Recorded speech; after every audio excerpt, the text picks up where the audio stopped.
अगले कॉलर हमारे साथ मोहन मौजूद है बेंगलुरु से। गुड मॉर्निंग मोहन, क्या क्वेश्चन आपका, पूछिए। गुड मॉर्निंग मैडम, मेरा एक्साइड का शेयर है मैम, 166 में खरीदा था। एक्साइड, ठीक है, आपको राय दिलवा देते हैं। आज इनफैक्ट एक्साइड ने अपने फ्रेश 52 वीक हाईज भी टच किए हैं। चंदन, टेक्निकली तो ठीक ठाक लग रहा है, 166 खरीदे, इनके खरीद भाव से ऊपर भी है। हालांकि इनकी जो परचेजिंग है वो ऊपरी स्तरों की है। क्या करना चाहिए, अभी बने रहे या फिर निकल आए बाहर?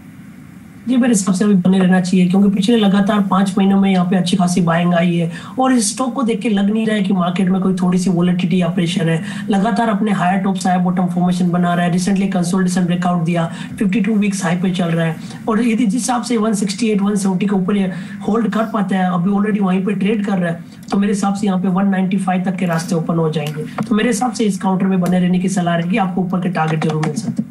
ऑलराइट, यहाँ पर बने रहने की आपको सलाह दी गई है। 195 तक के भी टारगेट्स यहाँ पर आपको अचीव होते हुए नजर आ सकते हैं। लेकिन अब आपको बता देते हैं कि एक्सपर्ट्स ऐसे माहौल में कहां पर दाव लगा रहे हैं। जी हाँ, ब्रेक्जिट के बाद कई ऐसे शेयर्स हैं और कई ऐसे पोर्टफोलियो होल्डर्स हैं जिन्होंने अपने पोर्टफोलियो में काफी नेगेटिव असर देखने को मिला है। लेकिन अब आपकी पोजीशंस क्या होनी चाहिए, पोजिशन परस्पेक्टिव से कौन से ऐसे शेयर्स हैं जहां पर अगर अभी भी आप दाव लगाएंगे तो काफी स्ट्रॉन्ग अपसाइड देखने को मिल सकती है। आपको यहाँ पर राय दिलवा देते हैं। मिस्टर सेठी, सबसे पहले शुरुआत आपके साथ करते हैं। 2 ऐसी पिक्स इन्वेस्टर्स को बताइए जो कि ब्रेक्जिट के बाद भी उनको ऐसे निवेश मिलेगा जहां पर स्ट्रॉन्ग अपसाइड की वो उम्मीद कर सकते हैं।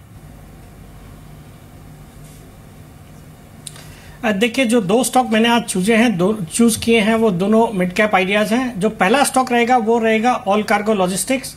ये एक बेहतरीन कंपनी है लॉजिस्टिक्स स्पेस से, और मुझे लगता है जिस तरीके से in the run up to the monsoon session of parliament जो एक एक्सपेक्टेशन बनती जा रही है कि जीएसटी सेशन में पास हो जाएगा, तो उसका एक मेजर बेनिफिशियरी हो सकता है।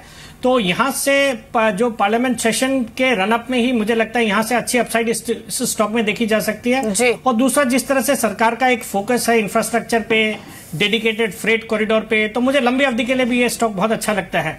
तो I recommend a buy on this stock at the current levels with a target of 200 rupees in say about 15-20 days.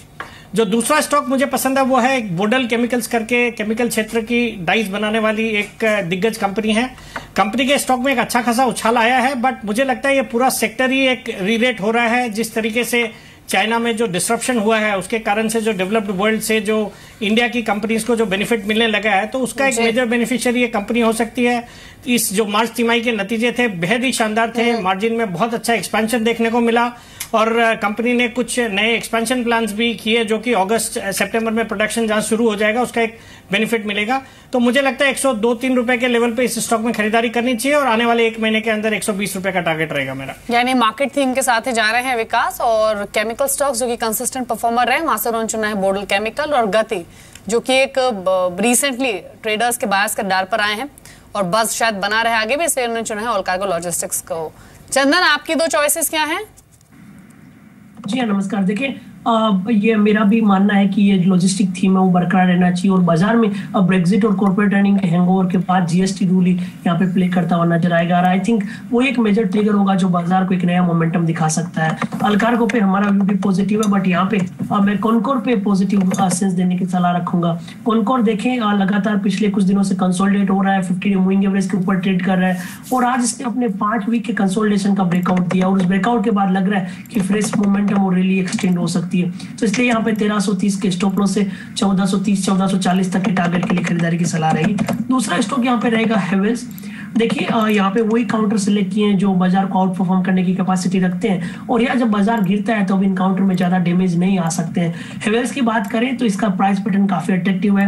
बाजार की वीकनेस के बावजूद भी ये 345-347 के लेवल को होल्ड कर रहा था, 52 मूविंग एवरेज के आसपास ट्रेड कर रहा है और बाजार के प्रेशर के बावजूद भी अपने लाइफ टाइम हाई टेरिटरी में ये कंसोलिडेट हो रहा है और थोड़ी सी फॉलो बाइंग आएगी तो मेरे हिसाब से 15 से 20% की मूवमेंट भी रूल आउट नहीं किए जा सकते। तो इन सारे तथ्यों के साथ 345 के स्टॉप लॉस के साथ बाय करने की सलाह रहेगी। इमीडिएट टारगेट 375-377 का रहेगा जो इसका रिसेंट लाइफ टाइम हाई भी है। एब्सोल्युटली। चलिए, यहाँ पर भी आपको राय दी गई है, हैवेल्स पर आप निवेश कर सकते हैं और साथ ही साथ कंटेनर कॉर्प पर भी आप निवेश कर सकते हैं। पोजीशनल पर्सपेक्टिव से स्ट्रॉन्ग अपसाइड इन दोनों पर ही देखने को मिल सकती है।